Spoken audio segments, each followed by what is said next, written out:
something magical happened at Oyster, which we didn't see coming, which is because we had no geographic constraints, we were able to elevate passion for our mission as a top hiring requirement. And then we were able to find people wherever they were in the world, right? And so by installing that top requirement, we've attracted amazing individuals that are impassioned by our mission, that have that are strong ideologically, and bring not just their talent and intelligence, but an extra passion.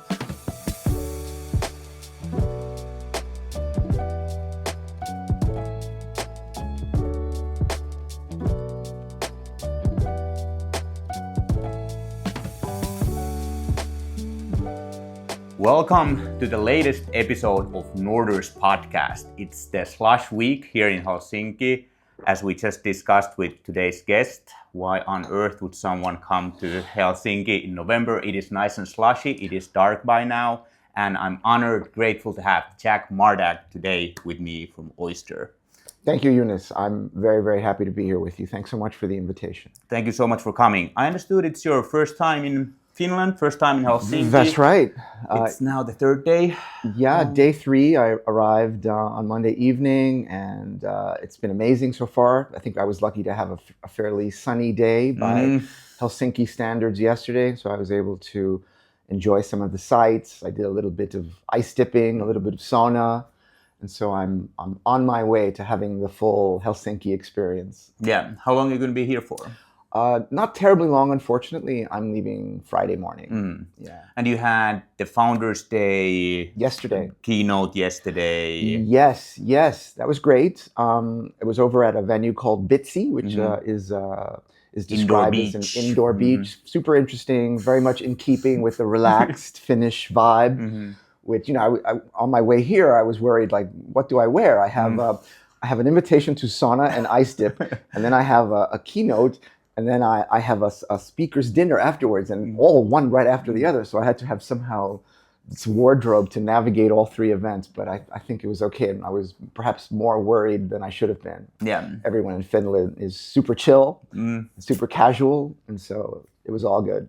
And then at Slush tomorrow, you'll take the stage as well. Yeah. 3 times, actually. I'm talking a little bit about the future of work with the CEO of one of our competitors, and it should be fun. And then I'm on the impact stage to talk about the perils of the authentic self. The idea is that founders may struggle to be themselves. They feel a lot of pressure to represent certain ideas for their people, and this may come at a cost to personal well-being, mental and otherwise. And so I've been encouraged to go deep and share openly, and so I'm looking forward to that. And then later in the afternoon, I'm been invited to speak on a panel about global expansion with Endeavor. So yeah, fun-filled day. Hopefully I'll have some time to sneak around and visit the venue. I was there a little earlier today, but just very quickly. I didn't have much time because I had to come back here and have this wonderful conversation. I'm happy about that. It sounds very interesting. And personally, the second topic really already touched me very, very quickly and deeply. So I think there will be a lot of founders who that will resonate with. Yeah, I'm looking forward to it. Yeah. Okay.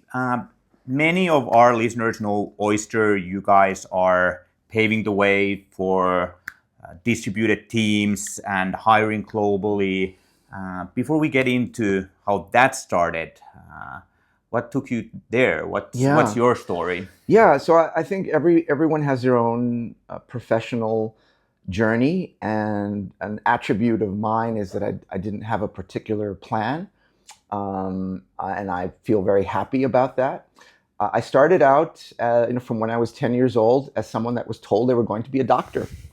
And it was great because there I was 10 years old, and I had all the benefits of having this be a part of my identity without any of the work. Yeah. So my mother would also introduce me. Here's my son Jack. He's going to be a doctor, and I know my place on this planet. Like 10, 11 years old, and that was great. And I, walked that walk. I went to a pre-med high school. I went to pre-med at New York University.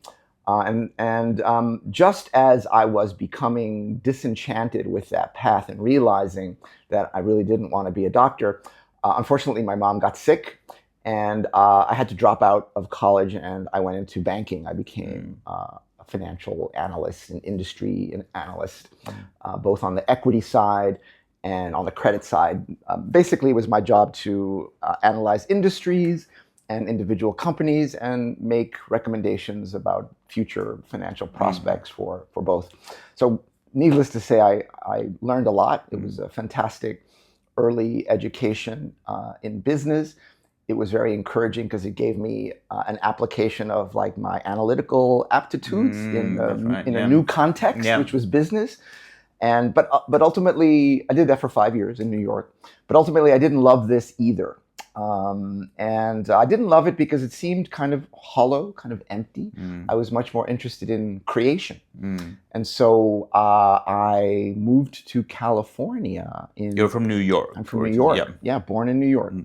I moved to California, to the Bay Area in 1998, attracted by what was happening then, which was the beginning of the dot-com boom. So many startups, so many founders creating companies, creating products, and I was super attracted to this context. And I had a very, very lucky career in Silicon Valley, being involved with multiple startups, including 3 acquisitions and 1 IPO so far. And so I learned a lot about how to make companies, how to build products, how to scale them, how to get them to market. And I met my co-founder, Tony, at a company that he had founded called Nexmo, which was a competitor to Twilio, APIs for developers to send messages or make phone calls around the world. And that company was acquired by Vonage in 2016. And we really enjoyed working together, Tony and I, and we definitely wanted to do something again. And that was the beginning. Before we had the specific idea of Oyster, there was a desire to work together and some important alignment, some ideas that we had about what we wanted the company to be, both as a way to work and also as a way to create an organization to maximize its potential for positive social impact. So I don't want to get too ahead of myself, but as you know, Oyster is a B Corp. We take our mission of redressing economic inequality by making it possible for people in those places who've never had access to these kinds of knowledge work jobs to have that access for the first time. So that was the passion and the beginning of Oyster. Yeah, we'll definitely get back into that very soon, but I want to touch a bit about from finance to Silicon Valley, and especially your background is in both in marketing and then taking ownership of the growth activities, right? Yeah. You mentioned you were interested in creation. Was that creating brands, businesses? How did marketing come around? Yeah, all of the above. So I had an early interest and aptitude in the internet. I was fascinated by like making websites, and my analytical quantitative background also made me able to bring kind of a quantitative perspective to human behavior. And so the problems of how do we get people, to click that button or to take this step. And so these kinds of problems were super, super interesting to me. And it seemed that I had the right skills and the right perspective. This is before anybody had said growth hacking or even growth. In the beginning, actually, it was called technical marketing because we didn't have any other description for me.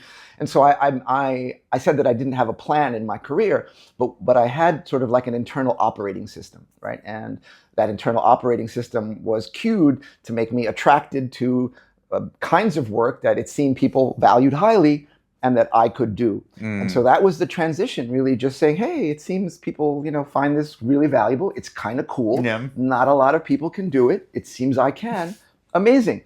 And so I've often described myself as an accidental marketer that way. Made my way to growth from a background in finance, for having a sense of creativity around digital experiences, product, websites, etc., and also the quantitative layer so that you could use data to increase and improve performance. Websites are still my favorite stuff in that sense. I think it combines the sort of everything, combines sort of business logic. So you need to understand buyer journey flows. Exactly. It also combines technology. You can do so much and go so deep under the hood, but it also combines art and creativity. And I think it's like and psychology. And exactly as you mentioned, like how we're gonna make that button being pressed and how do you place things, how much white space you use and all that. I still love websites today. Yeah. So that's how I got into marketing. Yeah. Quite by accident. Yeah.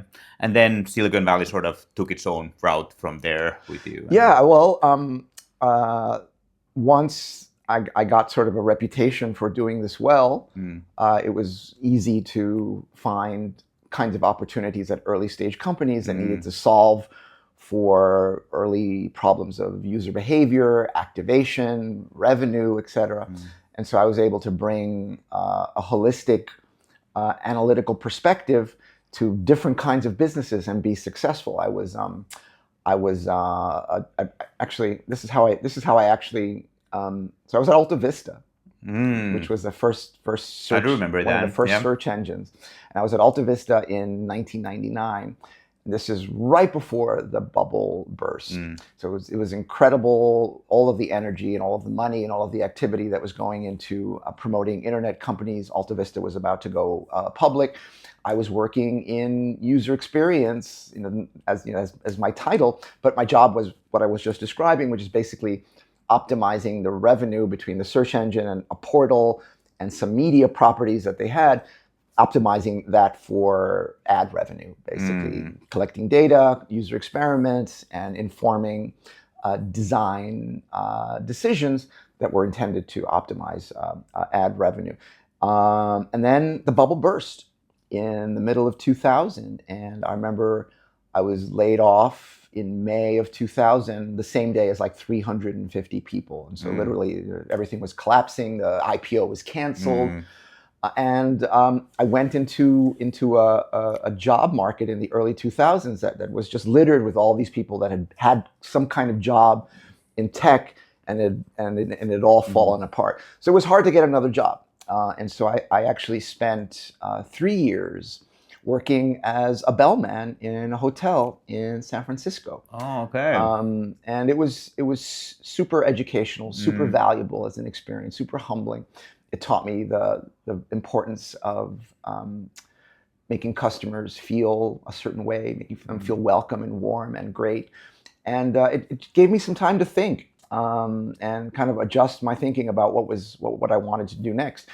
And I definitely wanted to go back to technology and to software and startups. And so from there, I was hired, believe it or not, as a translator by one of the early dating site networks called Friend Finder, which at the time was growing a global network of different dating properties. And so I didn't stay as a translator very long before people realized that I could do other things that were perhaps a little bit more valuable. But that's the way I got in the door, right? Taking opportunities. Yes. And so I ultimately became GM of that business and had responsibility for traffic of 19 dating properties, including some of the largest websites on earth at the time. One of our websites was actually number 7 on Alexa. So a huge site. And this was, again, a super important education for me, because even though I'd worked a little bit at Alta Vista optimizing ad revenue, this is the first time that I saw just how valuable selling bits to people on a subscription basis could be. That business grew from about 60 million to about 300 million in less than 2 years. Less than 2 years. And this is $2003. Yeah. Right? So it was an incredible education for me. I learned about deep optimization of user behavior across both advertising domains, digital advertising domains, but also in the behavioral funnel activation, these problems. I had the chance really to apply for the first time fully, like now some degree of digital experience on my own part with, again, the analytical, data-driven part to have a significant impact on this business. And that was the first time I saw the value of my work. It was literally worth hundreds of millions of dollars, the work that I was doing. And then from there, I went on to work at a variety of other companies, some of which succeeded or were acquired, some of which didn't. One of the ones that did was Eventbrite, which you may have heard of. I was part of the founding team there, the first head of marketing. Had a very significant impact on that business as well. Bringing exactly those skills and that perspective to problems of creating a new category in a self-service events management space, which didn't exist at the time. A few more companies, including an analytics, a mobile analytics startup that I took from zero to acquisition very quickly in like 18 months. And so the core there is seeing what it takes to create products, make them successful, but also in parallel, how to make a company, right? How to not just hire people, but how to design ways of working from scratch, which as someone who started his career working in an office was an incredible opportunity that definitely influenced the decisions that we've made at Oyster. Where, as I said, Tony and I had some alignment on some core ideas, and we both had strong ideas about what work should be, what work could be, what had made work shitty in the past for us. We were all in on fully remote even before the pandemic. We were fans of companies like GitLab and Buffer and Automatic that for years had been saying, this is amazing. We have no offices, and had reached significant scale. And like I said, we also were very excited about the idea of making a for-profit company truly effective as a machine for positive social impact. And so those ideas were in place even before the specific idea of Oyster. Yeah. So you had seen several companies go literally from blank page into hundreds, thousands of employees. So to having that demystified and to see, playbook, mistakes, successes was hugely important for my own perspective. Yeah. Where did the idea originally for Oyster come from? Was that something that obviously like you had the sort of backstory for it and the background for it? But was that? No, it was an idea that Tony, my co-founder, brought to the table, and the context of that, as I said, as we're looking to create a company that is both human-centric for its employees, but also that can make a significant difference in the world. And so as soon as we saw the writing on the wall, and that specifically the writing was, this is like the middle of 2019, we have a tremendous multi-trillion-dollar knowledge worker talent gap on planet Earth, right? Jobs that don't have the people to fill them. It's huge. This is according to Korn and Ferry data. And it's not because we don't have those people on planet Earth, right? It's because they're not conveniently located in those cities, in those countries where historically you have had to work in order to have those jobs. And further, when you consider that it is from knowledge work specifically that the invention and innovation that moves civilization forward comes from, to have a gap of execution of this magnitude means that we are collectively moving forward more slowly than we should. So big problem.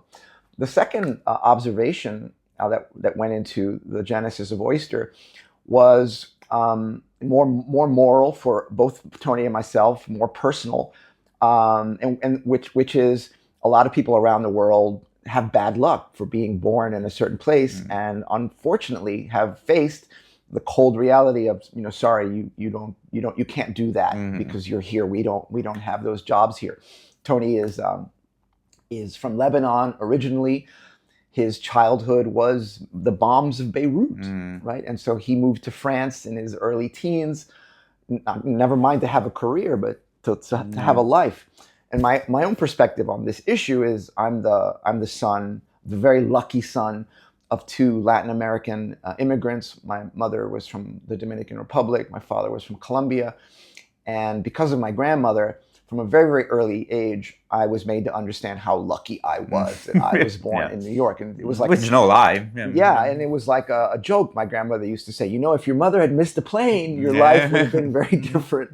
And it made me appreciate that privilege, that luck. And so the Oyster opportunity offered a way for both of us to act on this deeply personal global scale problem, which is that tens of millions of young people around the world have had to face this block on their dreams. Has Oyster been a sandbox for you guys to sort of build your own service for other companies, or did you have a playbook ready in place that you sort of implemented when you started Oyster? Do you understand my question? Yeah. So let me see. And so we are almost 600 people. You're now 5 years old? Yeah. Almost.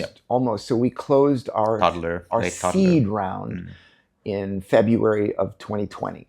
Right. So 5 years ago, like in November, right now, we were getting the pitch ready, and going into that new world that we had no idea, which was 2020 and beyond. So Oyster has grown to almost 600 people at this point, representing 70 plus countries. And what has come as a surprise, there has been a commentary on the benefits of diversity to organizations for a while. Like, why is diversity good? Well, diverse teams perform better.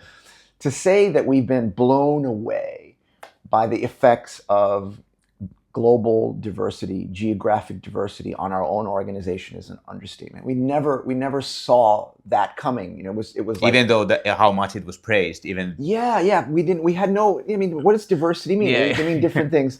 But something magical happened at Oyster, which we didn't see coming, which is because we had no geographic constraints, we were able to elevate passion for our mission as a top hiring requirement. And then we were able to find people wherever they were in the world, right? And so by installing that top requirement, we've attracted amazing individuals that are impassioned by our mission, that have that are strong ideologically, and bring not just their talent and intelligence, but an extra passion. The idea, I think the best people on earth want their work to have purpose. And so opening our doors to the talent of the world that way has been transformative to Oyster. And we didn't see that coming. And so my recommendation to other founders and to other companies is to embrace remote working for a variety of reasons. Flexibility, quality of life for the people that you have is an important one. But the other one is this radical diversity that we've experienced that has been incredibly transformative and is absolutely one of the pillars of our success. And even though that diversity is not in the same room, many of the marketing agencies that I've been a fan and following for a long, TBWA has been sort of one of the big speakers on bringing diversity into boardrooms and creative rooms. But now you cross that barrier too. You have people in 70 countries and you still make diversity work. What's the magic sauce there? So let's acknowledge that it's hard. And I've heard it said that homogeneous teams are the happiest. Let's get a bunch of white guys in a room, all named Bill and Joe and Bob and Sam together, and they will have a great time, right? They most likely will. But the most productive teams are the most diverse, right? And that's absolutely a reality. But different cultures, different languages, different expectations need to be gently reconciled. And so we've been super deliberate from the very beginning of Oyster about designing how we work, trying to take as much of these challenges, both seen and unseen, into account in the design of how we work. And so I would say the short answer is we've been extremely deliberate in creating a safe space, a place of trust, a place of respect, so that people can feel free. Our people can feel free to both express and feel differences in a context that ultimately works. And I think one of the reasons for the high productivity of diverse teams is conflict. Different ideas in competition, as opposed to everybody in the room saying, nodding this way. And so to see that play out at scale at our organization is amazing. But it's been something that didn't happen by accident. We took it into account from the very beginning. So you created that safe space for conflict, so people don't need to be worried about if they disagree, what's going to happen. Exactly. it's like, we don't have a headquarters. We don't have any place that assumes they are the dominant way, the dominant culture.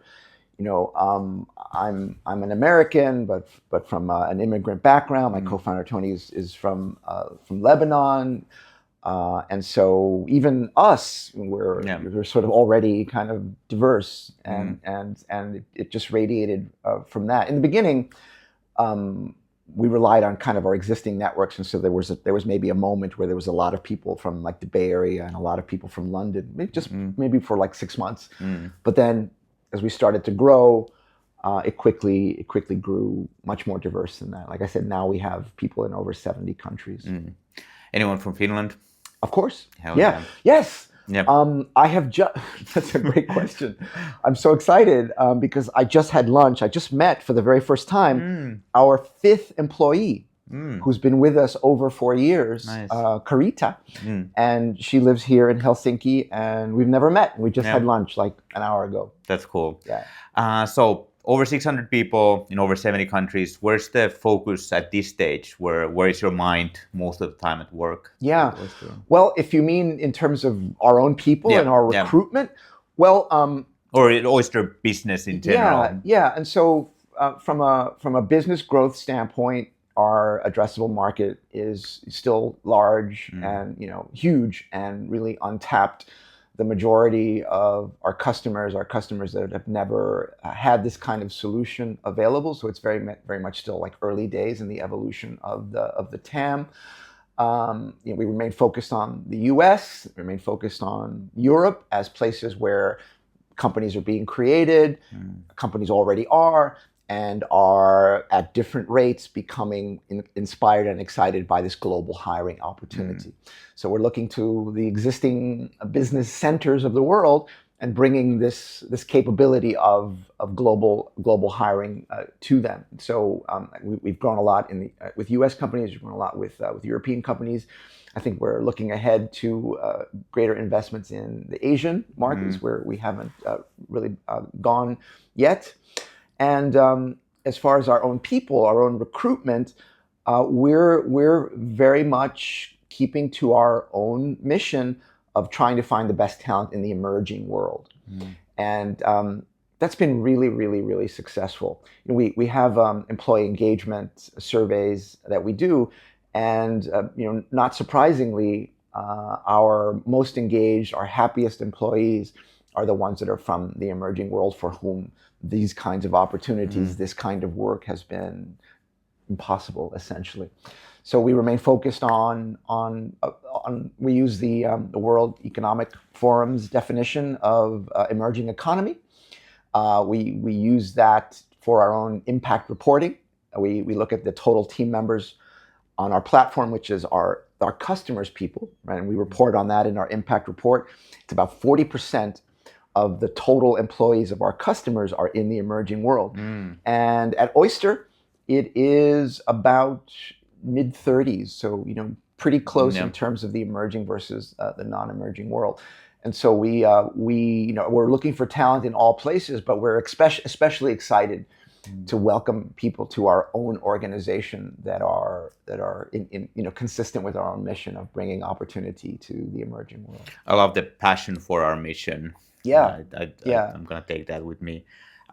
We actually just did our first hire from an emerging market, and now looking back, my hiring process, we're a team of 12 people, so a micro company. So I just copy pasted my Finnish job application and threw it on LinkedIn. I wasn't really even planning where the employee would come from. I really didn't care. It ended up coming from the Philippines, but the process was completely the same. Is there a recommended different playbook when hiring from? I would say you're a small company. You're going to be somewhat limited by the size of your HR team, the size of your recruitment team. So we have ultimately realized that there's a way to make like our job descriptions compatible with and respectful to people from all over the world. And we didn't start that way. And so companies are advised to take into account things like bias and not to use certain words. And so for us, it's been an even more involved journey of developing our recruitment practice so that we can land in the right way and be as effective as possible across not just job description writing, but the interview process, for example. And so I'm really, really super proud of our recruitment team and what we've been able to build for ourselves as a global talent acquisition function. But you don't go other way around. You don't mention we don't hire Giants fans either. So it's not Giants fans. Yeah, San Francisco, like the baseball team fans. Or well, you have to be tolerance is important. Even for Giants fans. Yeah. So the future of work, we're touching that already quite a bit here. So where are you placing your bets now? What's happening on that frontier? Certainly the one of the most important tailwinds for our business and for our category is that many companies are still transitioning to a more global talent perspective. And some companies are farther ahead, the startups that can just start out that way immediately, larger organizations that may have concentrations in different places. So there's this macro trend across all industries and sizes of company towards more diverse, more global hiring. And in many cases, the reasons for that are economic. Companies we've had a tough couple of years in the global macro economy. It's been positive for us in the sense that more companies are prepared and looking for talent in the emerging world, whereas before maybe they had a narrower perspective. So that's an important macro trend that I think is part of the future of work, which is that more diverse teams are going to be more normal in more companies. And another trend that I think is more subtle and perhaps more philosophical is I think that the evolution of employment itself as a construct is underway. Having a job, if you go back in history, it gets very, very bad for the worker. The farther back you go in history, and you don't have to go that far back. No, exactly. So the first thing to note is we're on this journey of gradually over generations correcting the dramatic power imbalance between workers and their employers. So we're still on that journey. If you look back to the prior century, in the middle of the 20th century, we had the union movement, which was so important in securing certain rights and compensation and basic safety for a variety of industries. And the events of the last 5 years, the pandemic, et cetera, have been incredibly influential in the acceleration of that evolution that was already underway.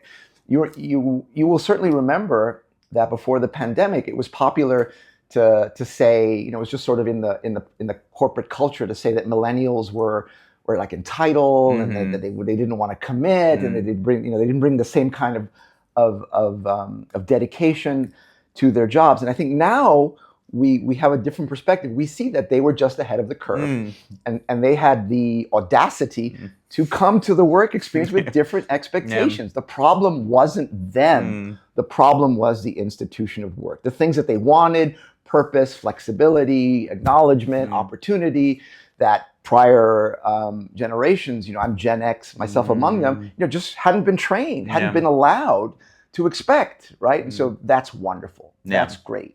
And so I think we're going to see a continuation, hopefully at a faster pace, of greater flexibility, greater appreciation, greater power for the employee side of that equation, so that it'll be possible in the future for people like to have multiple jobs, to construct and architect their own work life without these rigid expectations that you have like an employer and they control your life and you have to give them 8 hours a day or whatever. I think over time we're gonna see a continuation of that trend, and we're gonna have much more interesting approaches to work-life integration as we see that. And the savviest employers, they see that writing on the wall. I don't want to attack companies that are all about return to office RTO. I think what's important is that companies are conscious and deliberate of these choices as opposed to just yielding to inertia. I think something that is probably happening at a lot of these companies that are leaning back towards return to the office is they have failed to evolve their leadership. They have failed to install trust as a significant component of the work experience. They Shared mission is not there. They still have this way of thinking of like, I own this person for 8 hours. I have a right to know that they're working. I care where they're working from. I want to see them working. These are all old school tendencies that have to be overcome as part of the future of work. So the future of work, it will require an important evolution of leadership in order for that to work. Leaders will have to trust and think of their people differently. My bubble has been in the creative industry for 15 years now, and it started before the pandemic started becoming, especially I think in the creative, in digital marketing industry, digital nomad, being an entrepreneur, solopreneur was the term, and living in Bali and doing Google ads and Facebook ads from there. And then the pandemic started, and I felt like that was a massive shift in the marketing industry. Most of the agencies, they were struggling, so all their workforce was now all of a sudden full freelancers. Is that a relevant question? You use the word hiring and employment a lot. Is that a relevant question, freelancing versus employment? How do you see that? Yeah, I think the companies that are going to be best set up for the future of work are the ones that are thinking internally about what their commitment is to their people. It used to be that you had to feel lucky, like have a job. Oh, thank you. Oh God. Whatever, I can do. And you were lucky to, whatever you got, you felt like lucky to have it. I think in the future it's going to be more balanced. I think employers will have to think about things like benefits and what care they're going to provide for their workers. An example is the evolution of like what it means, to take care of your employees. As an American, for example, I'd grown accustomed to this idea of like they pay for health insurance, which is very important. It's different in other countries, but it's one of those things that gives you a sense of security, a sense of being taken care of. The thing about that though is it's important, but it's kind of like a contingency. Like if I get sick, then this is there. Hugely important, but it's different from a perspective of caring for people that takes their day-to-day lives more into account.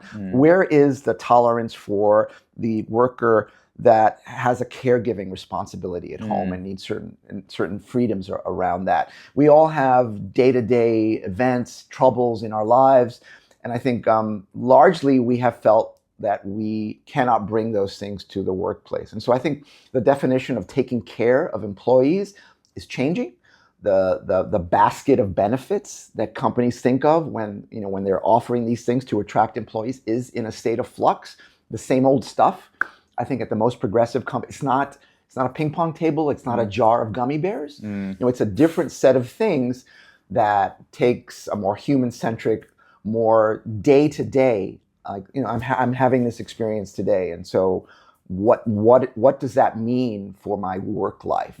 What does it mean with my relationship to my manager, to my job, to my teams? And so these are subtle things, right? But it means the world between feeling that you have to take like a vacation day or a personal day in order to go to the doctor or something and you don't want to tell anyone, this kind of thing. I think these are signs that there isn't that trust, there isn't the appropriate and I think necessary perspective of taking care of your employees when you have this, let's call it a full-time relationship. So a renegotiation of full-time employment, I think, is underway, where new expectations are being brought to the table for the first time. It's not just the millennials anymore. People have different things. Some of that is work from home, but there are other things that are important. And then I think that, as I mentioned earlier, there will be more and different forms of employment. It'll be once you let go of the idea that you're paying someone full time means that you own them for 8 hours a day. No. I mean, their work could take 8 minutes. Do you care? That's probably better. Do you care? Right. And so this comes from like the factory world, where like you paid people by the hour and you own them for that time, and so that's still in people's minds. So much, right? And they have to let go of that. And so once you let go of that, it can be entirely possible for people to have multiple full-time jobs at the same time. And an employer, should not be jealous of that. Yeah. Right. And that's just an example. I think there will be more gig work. Yeah. Earlier we talked about important events in the evolution of what it means to have a job.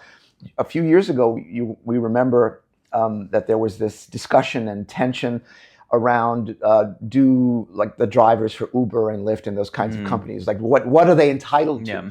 And so they felt like, man, I'm giving my time and a lot of my life to this thing. I'm branded by this. I should get stuff. And the others were, no. And so that was an important negotiation that I think we benefited from, at large, that will inform that dynamic, what you give for what you get. I really like that renegotiation of care. I think that's a good way to distinguish or explain what's happening now for many of us. Employment versus freelance meant that, okay, you are valued if you have a job, as you said, you should be lucky. And then freelancers were the cheap ones who did not get any benefits. Disposable. Yeah, exactly. Yeah. That's good way to look at it, that now we're looking at the benefits also in a different way. It doesn't matter if you're a freelance, that could actually mean you're more valuable. Maybe you're a knowledge worker who brings this special consultancy capability to the organization, for example. That's right. Yeah. I think in the future, we're going to see broader frameworks for integrating those different expectations on both sides. One term that keeps repeating across Oyster website and different touch points is distributed teams. That means you have a team that is not all in one place. Yeah. But there's more to it. Yeah. Well, distributed is an alternative to this term called like remote. Like we didn't like the word remote because remote means like far away. Yeah. Right. Yeah. And while that's been used to describe this kind of model where people, you don't have an office, et cetera, we didn't like it because it kind of had the wrong meta message, right? Of like, I'm not remote. I'm not any more remote than you are. And it also preserved this idea that some people are not remote and some people are, right? So it creates like this false duality. Whereas distributed describes the architecture of the organization, inclusive of everyone. Distributed means that people are all over in different places. We are distributed, and so that's the reason we embrace the term distributed the way that we do. We at Norders, we work with 30 Nordic startups every month, and I would say 20 of them have very local teams, and then 10 of them have fully distributed teams. And I do see that the 10 with fully distributed teams, they do have more, without lack of a better word, more HR problems. Yeah. What are the first steps, the baby steps for startup founders to start making the distributed teams really work? So I would say prioritize the deliberate design of the way of working from the very beginning. One of the things about the pandemic is I like to say that removing the office was like pulling out the rug from the work experience. The office has been amazing for knowledge work. I think if we think of the office, some of the benefits of that, of bringing people together in a space, together with information, dramatically accelerated what we think of as knowledge work. But over the last 40 years or so, as technology, communications technology, software has had more of an influence and a transformation of how we work and what we think of as knowledge work, the office construct began to be a constraint. What it was initially an empowerment, what the office created knowledge work, but that reached a limit where it began to be the opposite. It began to be. It's not 5 o'clock yet. Exactly. It began to be a constraint, and we all know what it's like to have an office job. You don't need instructions. Yeah. There's your desk. Yeah. Your boss sits there. There's the conference room where you're going to have a meeting at 2 p.m. Watch the clock and eat your lunch there. Yeah. Your laptop is. If you need a problem, the garbage pail will be emptied every night, and it was great. And a software company at the office was just like a bank. Yeah. Right. And so that was, in retrospect, kind of ridiculous that we didn't have this critiqued perspective over how a company works. And also, neither was there the comprehensive ownership. Who owns the employee experience? Is it IT? Yeah. Is it facilities? Right? It wasn't HR. Yeah, I was just thinking Right? the same. And so the answer to your question is, what should founders do? Is they should, if they're going to embrace these choices and they're going to reach for the dramatic benefits and advantages of being a distributed company, they have to empower and create the right leadership and ownership over the design of the employee experience. And so elevating HR, at Oyster, IT reports to HR, right? As we know, at other companies, IT is like this weird thing that is kind of adjacent to the tech team because we're both technical. And you have people that are really not equipped to make decisions about how the company should work, choosing the tools. Yeah. Like, we're going to use Slack or Teams because of the security or whatever, or pricing. I think those days have to be over. You need the new owner who owns how the company works comprehensively, how we do recruitment, how we do internal communications. So it's quite a complex basket of things that the HR function must now own as part of this as part of a successful distributed model approach. So I would say plan to bring in someone right from the very beginning that has experience across some of the critical areas of recruiting, and designing the internal communications and way of working of a company. Like, how do we use Asana? How do we use Slack? We like to say at Oyster that one of the first things we installed was tools and rules. We use this tool this way. It's very different from IT saying, "Oh yeah, we're on Slack now. Good luck." No, very, very different. And an example of one of those rules that was been so important and so symbolic is in Slack, whenever we send anyone a message, we never expect an instant reply, even if their green light is there, right? And that just means, like, you might be asleep, you might be in the middle of caretaking for a loved one, and so little things like that. And it's worth saying that that's also an important point to note, is that the culture is woven into the design of the work experience. People say, well, how do you have, what's culture? Culture is all those little decisions, large and small. A big decision is we don't have an office. A small decision is, we never expect an instant answer on Slack. And everywhere in the middle, that is the substance of culture. You feel it every day, right? It's not handed down from the top and left for the people to interpret. So an ownership of that design is both an ingredient to a successful distributed organization, and also the answer to how do we enact culture. Yeah, that's a good nitty-gritty example that I think a lot of people can relate to. Is that something part of the tools and rules, that how replies are, for example, then being expected? Is that something that you guys have in place? Very much. And this is all codified. Yeah. And as part of our elaborate onboarding. And there's no wrong or right answers. It's just about deciding. Yeah, exactly. It's about erring in that direction of respect. Yeah. It's about installing the behavioral expectations from on everyone around what it takes in order for everyone to live the promise, which is happy work-life balance and integration. Flexibility. How do we make that a reality for people? Yeah. I really like that. That's a lot of ideas that I need to join down after this. What's next for Oyster and you? Well, we're very happy to announce our Series D financing last month.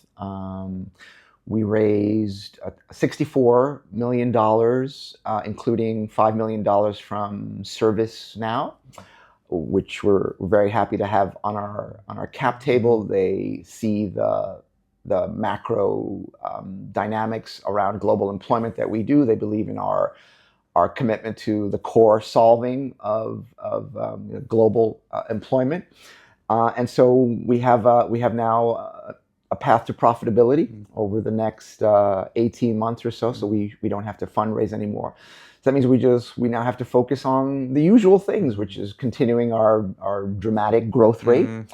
And continuing to improve our margins and work on that path to profitability in the short term.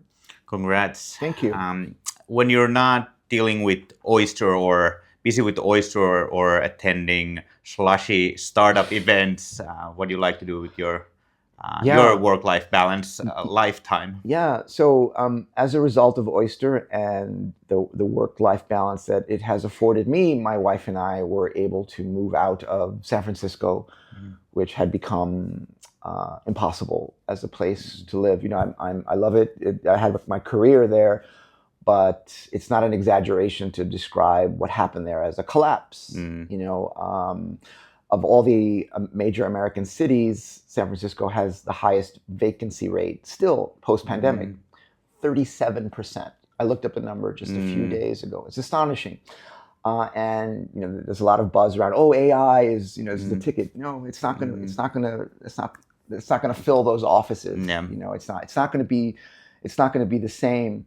And there were a lot of social issues and troubles in San Francisco. As I remain a fan and remain long-term bullish, it was amazing to be able to leave. And so I live now in San Diego.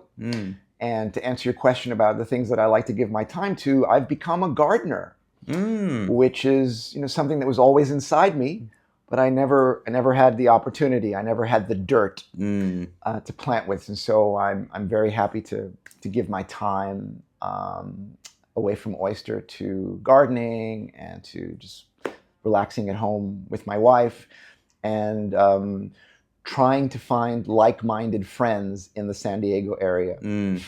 I visited San Diego this May with my daughter actually for the first time. It's beautiful. It wasn't the sunniest day and so was it Manhattan Beach? Maybe didn't offer its best, but the obvious zoo was still a big hit. It is a place to which a lot of people are moving from elsewhere in the United States, from elsewhere in the world for obvious reasons. It's fun to see the relaxation of this ecosystem reliance that we've had. For a long time, cities were trying to stimulate ecosystems, entrepreneurship ecosystems in particular, in their locations based on the inspiring example of Silicon Valley, which is like the poster example of successful ecosystems. So I think that in the future, those dynamics will be different. I think that as part of the democratization of employment opportunity, we're going to see the democratization of entrepreneurship.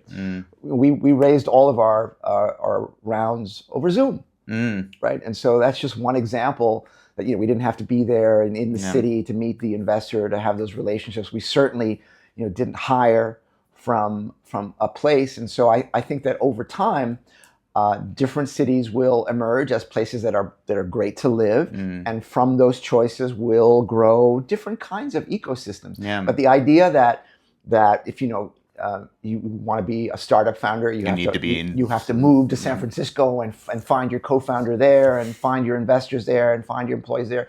I think those days are gone forever. Yeah. So obviously, the future of work will have huge impacts on how cities will evolve. Absolutely. Absolutely. Yeah. And already in Finland, as in many other countries as well, people move out from Helsinki to their childhood homes or like childhood cities. The homes are a lot less expensive than in this region and so on. So it's very interesting to see. Yeah, even within countries, you have this shift where like let's say you're living in the city versus you're living in the country. Now you can have a great job, be an entrepreneur in different parts of even the developed world. Right. It's not just the cities anymore. And so we've focused on emerging economies, but we've also recently become excited about observing these positive effects to people who live in an advanced country, but not in the city. Right, and usually for them it meant that they couldn't have these opportunities, but that too is changing. And we're gonna report more deeply on that phenomenon in our 2025 impact report. Looking forward to it. We'll link Oyster HR to the show notes. Thank you. And where can people find you if they're interested in learning more about Jack? LinkedIn, or just send me an email, jack@oysterhr.com. I'm always interested, and I'm eager to help, especially aspiring entrepreneurs. Sounds great. Thank you so much. Thank you, brother. This was really, really exciting. I feel energized. Thank you. And It was a wonderful conversation. thank you so much. Thank you, Joonas. Enjoy the rest of Slush. Thank you, brother. Thank you for watching. Bye.